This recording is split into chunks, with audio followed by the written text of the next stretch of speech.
The next generation of gaming is going to look a lot different than today. Let's see how Sony plays into this.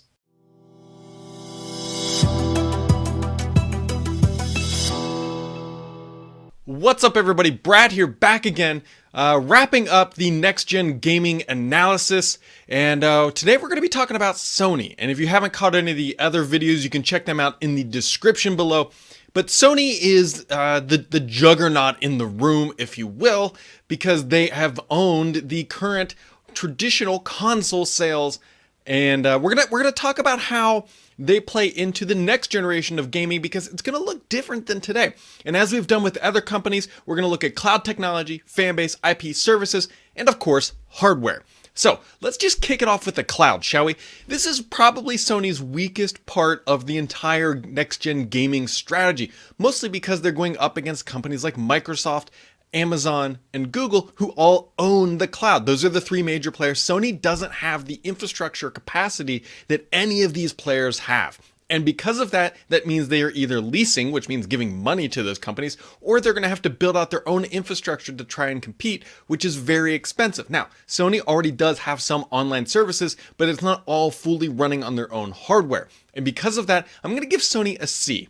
Now, they can obviously dump a whole bunch of money into this, but candidly, I don't see Sony doing that, because that's a very expensive proposition. Because if Sony dumps a bunch of money into data centers, which are not cheap, Microsoft always pegs their data centers at $1 billion or more a piece, and it fails, they don't have a fallback strategy. If Microsoft builds out a data center and it doesn't work out for gaming, then they can use it for other services. Same with Google and same with Amazon. Sony doesn't have that luxury. So for that being said, I expect them to continue to use other people's clouds, which is perfectly fine, and they can use the best of the breed. They can pick and choose as things materialize, but for that, it's definitely a weakness for Sony when you look at other things, especially like their fan base.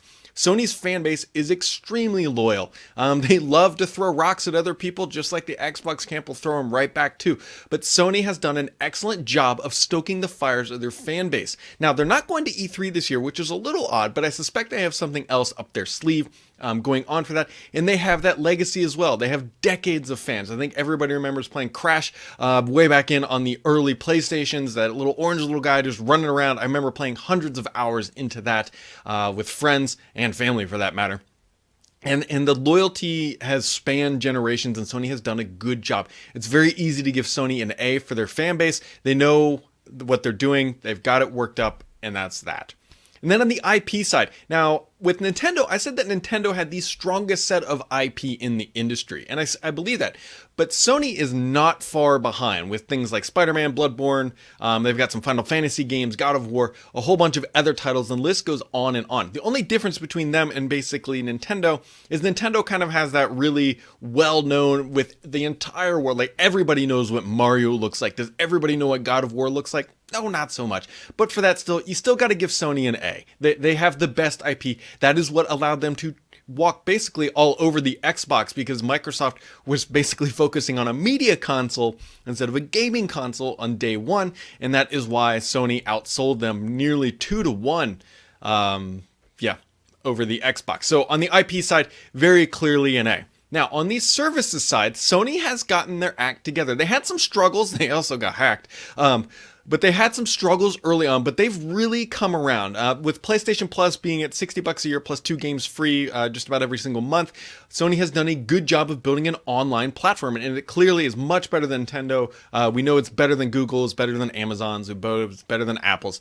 They also have PlayStation Now, which allows you to stream games. I think they have like over 700, something like that. Now, it's not cheap at $100 a year, but Sony does have a nice portfolio of online services. While I would still consider Xbox Live to be the best in class online platform, Sony has significantly improved their platform, and it gets an A, guys. If they're supporting that many people and that many people are paying for it, they've done a good job. And just because Microsoft is better doesn't mean Sony can't be an A too. They are the best of breed. Sony needs to do a few things to catch up to Microsoft, but at the same time, it's good enough that it's a very good service for what Sony has had to come from behind with, considering Microsoft's online expertise. And then lastly, Sony hardware. I think this one's pretty easy. Sony has completely walked all over the Xbox this generation, about 2-to-1 sales outselling it. Granted, Microsoft is in second place and they have the best or the most powerful hardware, but Sony won because they had the IP. And so they've got the PS4, the PS4 Pro, and I think next generation they will be absolutely fine as long as traditional console sales continue to sell as they do. And I don't see that changing. I know we talk a lot about game streaming, and that is clearly going to be one of Sony's struggling points for the next generation. We don't fully know what Sony has up its sleeve, but they're going to be going up against people who have native hardware, Google and Microsoft and Amazon. They're going to be going up against companies that have IP, Microsoft, and, well, you could argue Nintendo, but I don't think Nintendo's going to have a great streaming service. And so the next generation for Sony is going to be an interesting inflection point in the brand because their traditional console sales will very much carry them into the next generation without much issue. And Sony understands, which Microsoft now does after buying all those game studios, that IP is what sells hardware and services. And so Sony has plenty of that in its back pocket. The question will be, can it turn what is becoming the hot new thing to talk about, game streaming in a browser, from the PlayStation brand into a PlayStation service on any device? Now, we know they're working on these things, but we don't know their strategy yet, and we don't know their technical expertise, if you will, on being able to deliver that low latency stuff. And no matter what they do, they're going to be using somebody else's infrastructure, which puts them at a slight disadvantage. A slight, not a major, but definitely a slight disadvantage over somebody like Microsoft or Google, or even Amazon, because it's their own platform. They make money on it. And so, yeah, it'll be interesting to watch Sony. Sony has dominated the last couple generations. Xbox 360 did pretty well, but I think Sony ended up winning in the long run. And so Sony understands gamers and they understand the platform, but there's a lot more competition going into the next generation than they have today. And so it's going to be interesting to watch Sony play their cards and see how they pivot from a world where we traditionally console on just a box, and they've started to do this, to where we game on everything. And will Sony be able to adapt?